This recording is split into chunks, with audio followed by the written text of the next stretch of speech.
everybody, I'm Robin, and these are my reflections.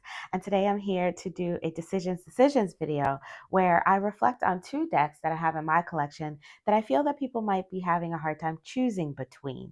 I like to present them in their entirety, the production, the cards, my thoughts, and then the similarities and differences, and then give people an opportunity to have a video out there that they can look at when they're trying to buy the decks so that they can choose one or the other or both if they so choose. So that's what we're doing here today. I do have a full playlist of these. There's a few videos in there now, and I'll be adding more videos as I go. So check that playlist out. It'll be in the description box below if you want to see more of these types of videos, or if you have any ideas for two decks that you know that I have in my collection that you'd like to see compared in this way, let me know in the comments below. So today we're talking about the Wisdom of the Wild Things Oracle and the Wing, Hoof, and Paw, an Animal Companion Oracle. These are two decks by the same writer, Angie Sullins. They do have two different artists. So the artist for the Wisdom of the Wild Things are Eva Boniva. It is Eva Boniva.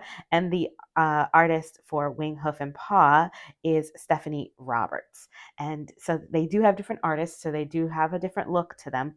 But essentially, they're both Oracle decks by Angie Sullins. So that's a look at the boxes. So the production on them are the same. These are both done by US Game Systems.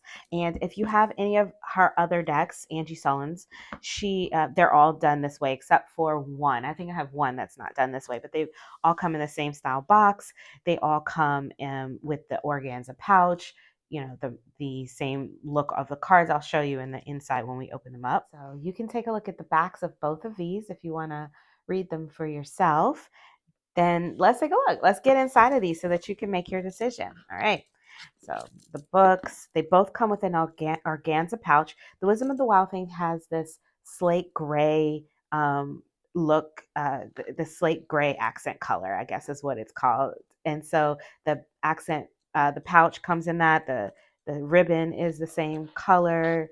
The edging is similar. It's the slate metallic gray. So it's very beautiful with this sort of, I don't know, beet red or maybe blood red, you want to call it. I love it. I love the colors on this one. That's the inside of the box for Wisdom of the Wild Things. And it says, there remains a remnant of wild magic in this world. Seek it and you will find it. Seek it with all your heart and you will one day become it. So that's that one. I do love these organza pouches that they come with because I use them. I use them to keep the cards in because I don't like to keep my cards in boxes when they're in use. And these two, since they've come to my house, have been in constant use. So they've been living in their little boxes. The accent color on this is like a neon green. So you have your neon green pouch, your neon green ribbon, and the inside of the box similar. It's like a grass green or sort of like a neon green. It says, if you want more influence over your life decisions and circumstances, the animal friends who inhabited your childhood have messages for your journey. Call them back, embrace them, heart to heart, soul to soul, hand to wing, hoof and paw. I love the little daisies here.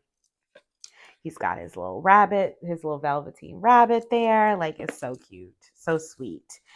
So that's the wing, hoof, and paw. I'm just going to keep the books here so that we can keep track of what we're looking at. So we've got Wisdom of the Wild Things over here and Wing, Hoof, and Paw here. As you can clearly see just from looking at the backs and maybe listening to those little quotes on the inside of the boxes, that even though they're both inner child oracle decks, they definitely have a very different vibe to them. So both of these decks, I would say that Wisdom of the Wild Things leans more into uncovering shadows that may have affected you or have been put upon you, maybe from childhood all the way up until now, or things that you've picked up along the way.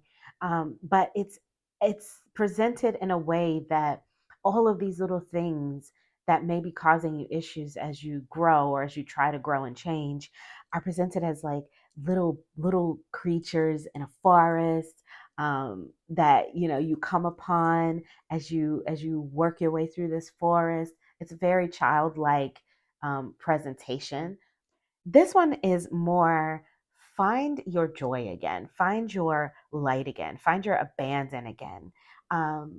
And how can we, once we find that, use it in our day-to-day life today as adults, right? And so I think that it's like, find that little person inside of you and then apply it in this way.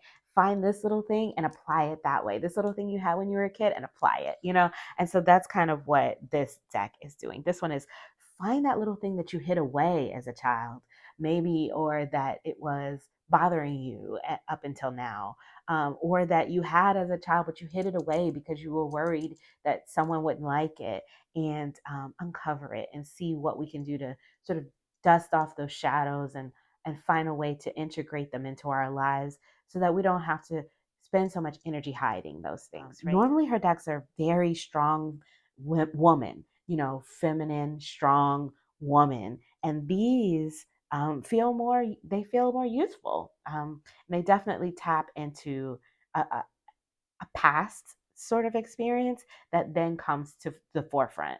And so I thought that these would be good to compare. So let's take a closer look at the cards and the guidebooks. Let's start with the guidebooks. I always like to start with the guidebooks. So it says, part of the psyche could be considered a bog where anxiety, worry, and stress live. These little beings aren't bad in and of themselves. They're simply part of the landscape, entitled to their own habitat. Your job is to learn how to deal with them, navigate around them, heal or transform them. They are deeply responsible for the beckoning call of self compassion and forgiveness. Your life takes on new shape and power when you discover the hidden wisdom that their traps and tricks are trying to convey. All creatures in these pages are available to you. Enter their realm with open heartedness and bring your sense of play. They know their way around the psyche's terrain, and nothing draws them to you like curiosity and wonder. Safe travels, my friend. Welcome to the wild rumpus of soul. And this part here definitely reminded me of this. I think is the reason that I started thinking about comparing them. It says the hands and paws and claws. This one is wing, hoof, and paw that reach for you while using this deck are helpful ones. They desire to aid your journey through your own inner wildness. The world and characters are an extension of your own intuition, and there is a part of you, even though if you're not aware of it, that already knows what you need to do next. This deck is the gentle nudge or the insistent shove to get you to move in that very direction. And so that's the sort of feel of this one. And in the book, you get just like all of her other decks, you get a full color image, the title and the number, some advice, and some information on why she's chosen this keyword, why she's chosen this character. And then there are a couple of poems throughout. Tend to your partnerships. And this one has 45 cards. So here's the artist and the author for that one. This is the wisdom of the wild things. So now wing, hoof, and paw is a different vibe. This one is about animal companions, and using the lore of animals or what they represent to us, um, and maybe even some childhood experiences that you may have had with animals before you were scared of them or something like that, to help yourself to grow. All of her decks are about growth, like I said before. So we have stuff like, did you spend hours watching roly-poly bugs, chase fireflies, live inside the tiny magical world of a hamster? Were there also invisible companions who walked you to school or played games in the backyard? Those characters who jumped out of our storybooks, ignited our imaginations, and inhabited our blanket forts were essential to our growth. They lent us strength, character, wonder, and companionship, and they still can. If we want more influence over our lives, decisions, and circumstances, as well as the world in which we live, our conscious is a fundamental place to start. The animal friends who inhabit your childhood still live there and have messages for you on your journey. Like their living counterparts who companion your days and snuggle up your nights, these creatures are made to encourage your soul on its journey to a thriving, empowered life. Call them back, embrace them, heart to heart, soul to soul, hand to wing, hoof, and paw. And in this book, you get the same sort of information and you get the same sort of layout in this one. Full color image, name. In this one, you get the name of the animal as well as a keyword. and then some information, and you can read that one if you'd like. This is for the first card. I'll just give you a couple. They all come with poems, so this one does have poems in. Here's the unicorn. Imagination. This one has 44 cards, where the other one had, this one had 45. Wisdom of the Wild Things, Wing, Hoof, and Paw has 44. So Wisdom of the Wild Things is edged in a slate gray metallic, like I said, and the Wing, Hoof, and Paw has a purple metallic edging. Very, very bright and pretty.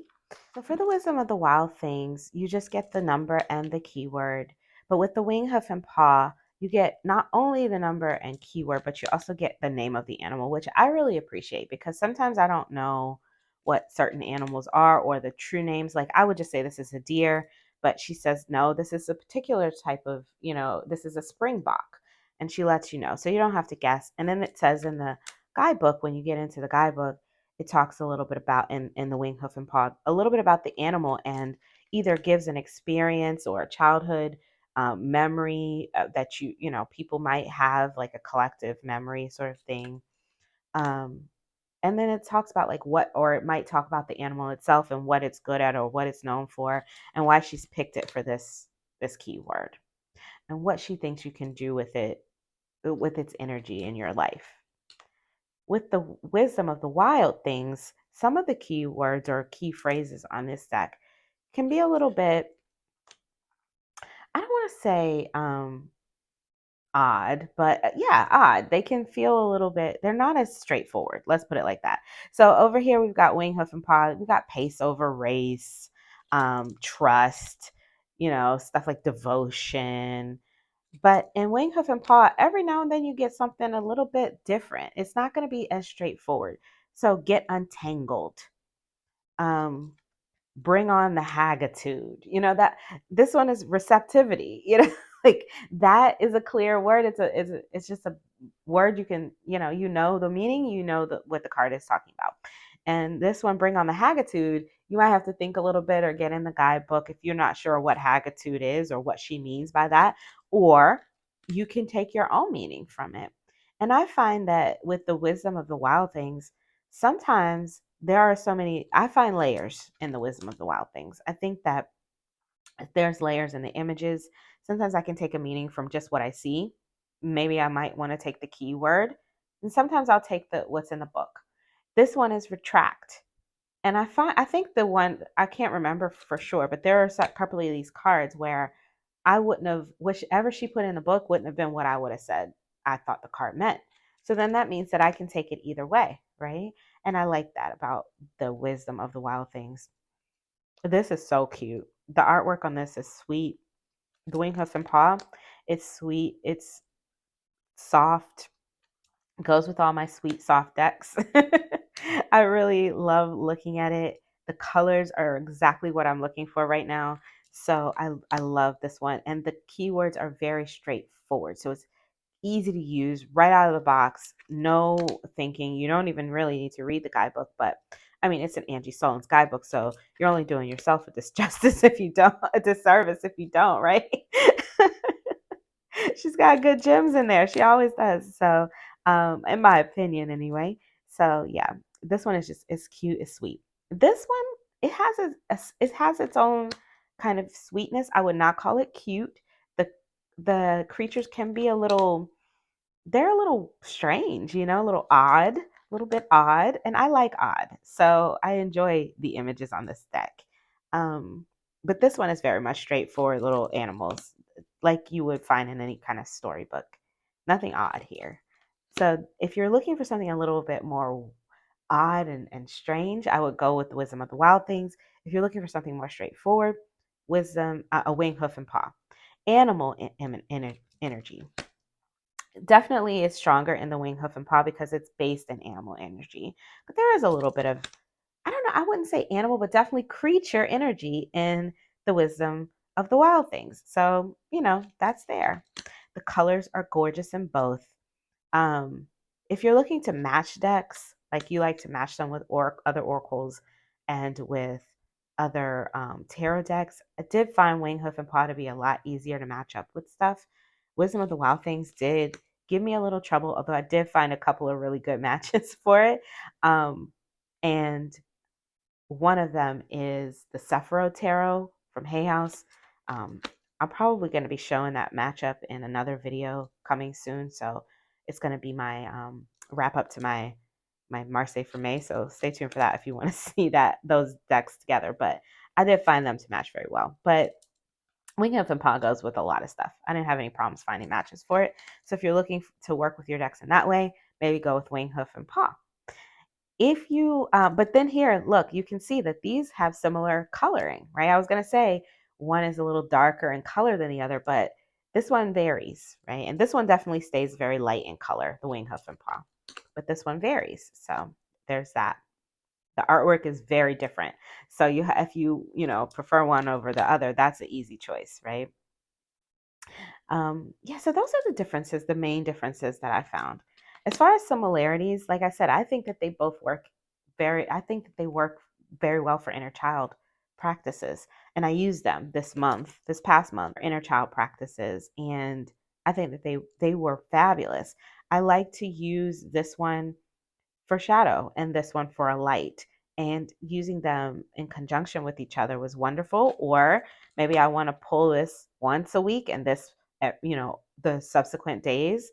I found that to work really well because this is a lighter energy and this one is heavier sometimes. So I felt that, I could get the heavier energy once a week, work through that throughout the week, and then use this to just kind of get like those daily hits of inner child because I was doing an inner child. I fell down an inner child rabbit hole this month. So there's that.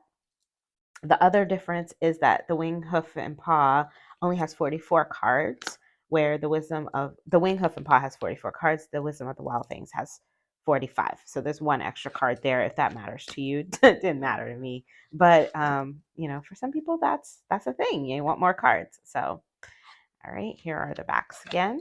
You can take a look. They're fully reversible with the US Games stamp is here and here and here and here. I can barely see it myself. But yeah, very cute. I love both of these. This is very sweet and beautiful, and this is just weird and quirky and cute, and I like it. I don't know, maybe cute's not the word. It's weird and quirky, but he is a little bit cute with his little fuzzy head and big ears. Both decks are just slightly larger than tarot, so you can see here that it is a little bit taller, a little bit wider than a tarot deck. They're the same size. They have the same cardstock. It's a glossy stock. You can see it's very reflective, very slippy. If you're an overhand shuffler, they're gonna shuffle like a dream. They're not gonna stick at all. They fan beautifully. Um, I think I showed you the edging on them. Did I show you the edging? Gray on the Wisdom of the Wild Things, very beautiful. And the edging on the Wing, Hoof, and Paw is this metallic purple. Let's give them a shuffle. So I do have small hands, and I'm able to shuffle these without issue. I don't have any problem shuffling either decks. I think because they're nice and bendy, they bounce back and they don't bow. I'm not getting a lip on my cards as far as the for the edging. Sometimes they do, but these didn't have that problem for me. So there's that. Yeah, they overhand nicely. They fanned wonderfully, both of them. So we'll pick a card and read from the books. All right, so we'll start with Beware the Happy Toxins. I think I read this in my walkthrough too. It says, some of the prettiest plants are poisonous. Look at the situation from many angles. Play devil's advocate. You will be tempted to act, but discernment is what you need first. And when you see happy, red, delicious berries, it is your job to investigate. Sometimes what is too good to be true is indeed good and true. Sometimes you get to devour all the tasty goodness, moving beyond fear and doubt to risk greatness. And other times, you would be better off to say no and cleave to your current commitments. This is one of those times. Enjoy the happy right now, but investigate it closely. Something isn't as it appears. Okay, and so that is, and it does have a very oracle feel to it. Like you can use it as a clarifier, as a thematic element in a card reading. Okay, so now let's read about giraffe and risk. All right, you can read that for yourself if you like. Isn't that page beautiful with all the The graphic design on these are always so pretty. It says, it's time to stick your neck out. This is a moment where you can see things others cannot and also reach them. It's time to take the risk. This isn't a strutting lion moment or a fierce takedown by a wolf. This is a gentle reaching into your full capacity. Allow yourself to be seen, to take the risk, to dare to fail. Reach. The opportunity is ripe for the picking, and Giraffe has come to encourage you to fully embody your abilities, reaching all the way for what you want, even if the outcome you hope for evades your grasp. You will grab onto a new branch, achieve new heights, and gain perspectives previously unavailable. This is good. I like that. Yeah. So those are the two guidebooks, and now you can see how they read. So that's it. Those are my thoughts. So if you're looking for something quirky, a little bit shadowy, but with some good advice in the guidebook to help you along on your journey, then maybe you take a look at the Wisdom of the Wild Things. Um, I am for an Angie Solins deck. I love all of the decks that I have by her. I don't have one that I don't like. I love some more than others, of course. That's natural. But this is definitely one of my favorites. So got to put that out there if you want to know my thoughts. This is adorable and cute and sweet. And for everyday use, it's like eating fresh fruit. You can do it every day and not have any problems. Not and it's really good for you. Actually, you're only going to get good messages. You're only going to get good things from here. The other deck can be a little sharp sometimes, and it might take you a little bit longer to work through one of those cards. But these, I feel like every day I can pull one and definitely get some good information and take it with me and it has a freshness to it. Um, yeah, so I like this one. I like this one a lot, actually. I love the images. The artwork is stunning. This blue jay is gorgeous. They look like chalk paintings or even like um, maybe even color pencil. I don't know, but they're beautiful. I don't know how they've been done, but they're gorgeous. And every time I see one, I just want to go, I just want to sigh. So I enjoy this one. I've been using it since I got it. No problems with it. This bee, even, I've left in the deck. And if you know me and you've been on my channel, you know I don't like bugs. But that's the only bug in the deck. So so that's nice too. And that's it. Those are my thoughts. So let me know what you think. Look at this adorable freaking penguin. I love penguins. I love penguins so much. And so the fact that that's in there just makes me love this deck even more. So let me know what you guys think. If you're thinking about picking up one or both, which one you prefer. Like I said, I like having both to be able to work in the different realms of. Personally, I have been down an inner child rabbit hole this month and have found them both to be quite useful. But I know that a lot of times people don't want to get two decks that kind of have the same vibe, or too many inner child decks, or too many of this, too many of that.